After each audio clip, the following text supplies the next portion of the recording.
Bagaimana cara atau langkah yang paling mudah dilakukan kita sebagai pemuda muslim di negeri yang mayoritas muslim untuk bisa melakukan zuhud?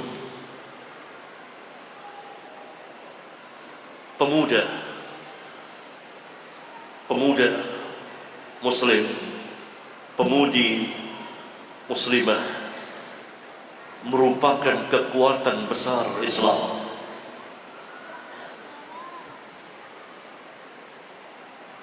Karena itu Sayyidul Anbiya wal Mursalin, penghulunya para nabi dan rasul, nabi kita yang mulia Muhammad sallallahu alaihi wasallam, dikelilingi oleh pemuda. Malik bin Huwairits radhiyallahu taala anhu datang dari Yaman bersama 20 orang pemuda sebaya, duduk di majelis Rasulullah sallallahu alaihi wasallam, belajar bersama berapa orang pemuda selama kurang lebih 20 malam, 20 hari belajar. Mereka syabab, pemuda. Mereka yang meriwayatkan hadis Nabi yang mulia sallallahu alaihi wasallam. Malik bin Huwairits ini yang meriwayatkan sabda Nabi sallallahu alaihi wasallam yang sangat terkenal, "Sallu kama ra'aitumuni usalli." Salatlah kamu seperti kamu melihat aku salat. Seperti kamu melihat salatku.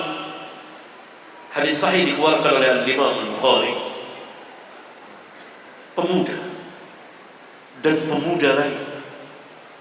Bahkan sebelum Rasulullah SAW, Nabi Musa, Nabi yang mulia alaihi salatu wassalam, didampingi oleh pemuda Yusha bin Nun. Dan kita dengar kisah Ashabul Kahfi, orang-orang yang kuat akidahnya, mempertahankan tauhidnya. Pemuda merupakan kekuatan besar Islam. Tapi pemuda yang berjalan dalam kehidupan dunia yang fana, yang rusak dan terlaknat ini, dengan menghambakan diri di hadapan Allah. Pemuda yang Nabi SAW sabdakan kepadanya seperti Abdullah bin Umar, "Kun fid dunya ka'annaka gharibun aw 'abirus sabil." Bukan pemuda-pemuda seperti sebagian dari kaum muslimin dan pemudi-pemudinya, sebagian pemudinya yang menghabiskan masa mudanya untuk berpoya-poya di dalam kemaksiatan kepada Allah. Syiar mereka, wahyu dari iblis. Mumpung masih muda, habiskan waktu, nanti tobat kalau sudah tua. Akhirnya mereka pada mati di masa muda. Ada yang mati karena kebanyakan narkoba, ada yang macam-macam. Tidak ada yang salat, kencing di jalanan, terbuka auratnya, berboya-boya, sia-sia. Padahal Nabi yang mulia SAW telah menjanjikan tentang pemuda itu. Ada 7 golongan yang dinaungi oleh Allah.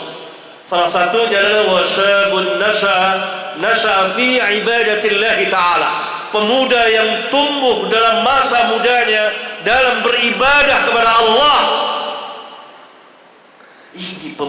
Ini pemuda yang zahid.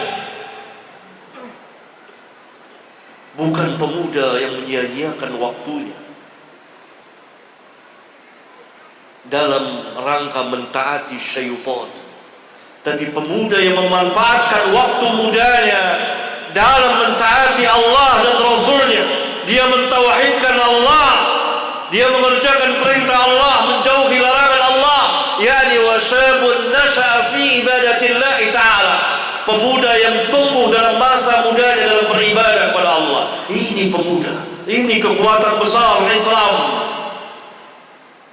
Karena itu para sahabat pun dikelilingi oleh pemuda tabi'in, dan tabi'in dikelilingi oleh pemuda tabi'ut tabi'in. Mereka menimba ilmu, belajar. Luar biasa pemuda itu. Itulah masa depan Islam. Oleh karena itu kaum salaf Ikhwan, perhatikan ini. Kaum salaf itu sangat bersemangat mendidik para pemuda. Mereka mengkhususkan mendidik para pemuda itu, karena para pemuda ini masa depan Islam.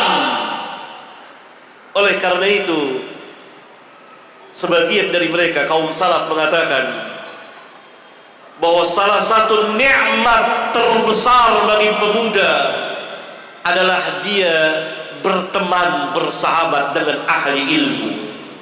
Itu nikmat yang luar biasa. Karena itu sering saya katakan di majelis-majelis ilmu, pemuda itu dilihat di mana dia duduk dan kepada siapa dia duduk. Kalau di mana dia duduk di majelis ahli ilmu dan dia duduk di hadapan ahli ilmu, ahlus sunnah wal jamaah, dia belajar Alkitab dan sunnah ala fahmi salafil ummah, maka dia menjadi saf terdepan. Dia berada di saf terdepan yang membela Islam. Tapi kalau dia duduk bersama ahli maksiat, orang-orang yang durhaka, tempat-tempat maksiat, di hadapan orang-orang yang durhaka, pembuat maksiat dan ahli bid'ah, maka dia saf terdepan yang membela kedurhakaan kepada Allah, saf terdepan yang membela kemaksiatan, saf terdepan yang membela bid'ah. Pemuda itu dilihat di mana dan kepada siapa dia duduk.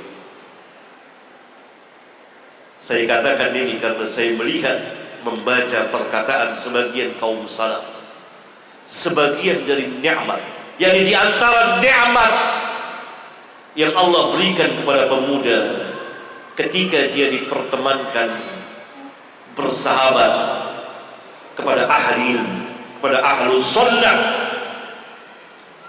maka itu merupakan nikmat besar, karena dia bisa belajar kepada ahlus sunnah, pada orang-orang yang alim di antara mereka tentang Islam berdasarkan nur cahaya dan hidayah Al-Quran dan Sunnah Rasulullah alaihi salatu wassalam. Karena itu kita ajak pemuda-pemuda kita untuk duduk di majelis ahli ilmu, ahlus sunnah wal jamaah, dan kita didik mereka agar mereka mentaati Allah dan Rasul-Nya.